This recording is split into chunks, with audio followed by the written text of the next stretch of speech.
नमस्ते। आज बात करते हैं इमोशंस की, यानी भावनाओं की। क्या कभी एग्जाम के लिए इमोशंस की अलग अलग कैटेगरीज को याद रखने में मुश्किल हुई है? अरे बिल्कुल हुई होगी।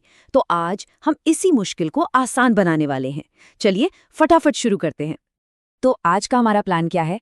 सबसे पहले हम ये समझेंगे कि इमोशन यानी भावना होती क्या है। फिर हम बात करेंगे पॉजिटिव, नेगेटिव और हाँ, न्यूट्रल इमोशंस की भी। और आखिर में मैं एक बहुत ही आसान सी ट्रिक बताऊंगी जिससे ये सब कुछ याद रहेगा। तो तैयार हैं? चलिए शुरू करते हैं। ठीक है, तो पहला सेक्शन। इससे पहले कि हम इमोशंस के टाइप्स में जाएं, ये जानना जरूरी है कि इमोशन असल में है क्या चीज, है ना? बेसिक्स क्लियर होने चाहिए। तो इमोशन क्या है? देखिए, किताबी भाषा में ये एक कॉम्प्लेक्स फीलिंग स्टेट है, पर इसका असली मतलब क्या है? जरा सोचिए, जब कोई बहुत एक्साइटेड होता है, दिल तेजी से धड़कता है, चेहरे पर बड़ी सी स्माइल होती है और पता होता है कि अंदर से खुशी महसूस हो रही है। देखा, ये कितना कॉम्प्लेक्स है। ये सिर्फ एक फीलिंग से कहीं ज्यादा है। अब जब हम ये जान गए हैं कि भावना क्या है, तो चलिए इसके अलग अलग टाइप्स की बात करते हैं। शुरुआत करते हैं पॉजिटिव इमोशंस से। अरे वही जो हम सबको पसंद है। तो हम किन चीजों की बात कर रहे हैं? अरे वही, खुशी, प्यार, आनंद, ये सब क्लासिक पॉजिटिव इमोशंस हैं। ये हमें अच्छा महसूस कराते हैं और हमें जिंदगी को एंजॉय करने में मदद करते हैं। ठीक है, अब आते हैं कहानी के दूसरे साइड पर, नेगेटिव इमोशंस।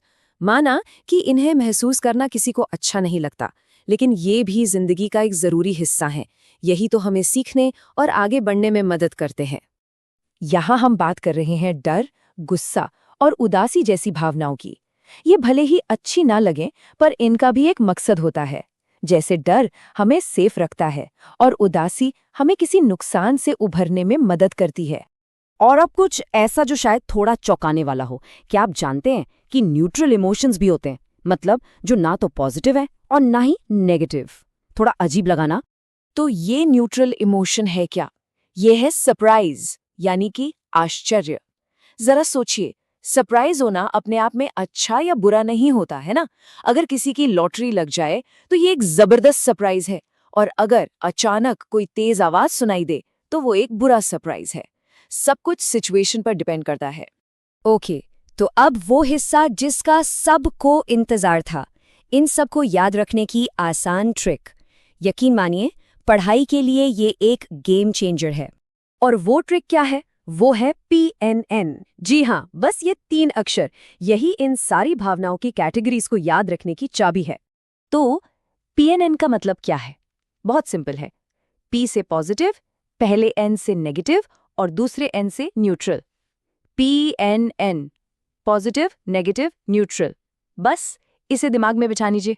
देखा, PNN जैसी एक सिंपल सी ट्रिक से इमोशंस जैसे कॉम्प्लेक्स टॉपिक को 3 आसान ग्रुप्स में बांटकर याद रखना कितना आसान हो जाता है। इसे कहते हैं स्मार्ट स्टडी। तो हम आपको इस एक सवाल के साथ छोड़े जा रहे हैं। ये सब सिर्फ एग्जाम पास करने के लिए नहीं है। जरा सोचिए कि इन कैटेगरीज को समझना हमें दोस्तों, परिवार और यहाँ तक कि खुद को बेहतर ढंग से समझने में कैसे मदद कर सकता है। ये वाकई बहुत पावरफुल हो सकता है। आज हमारे साथ जुड़ने के लिए शुक्रिया।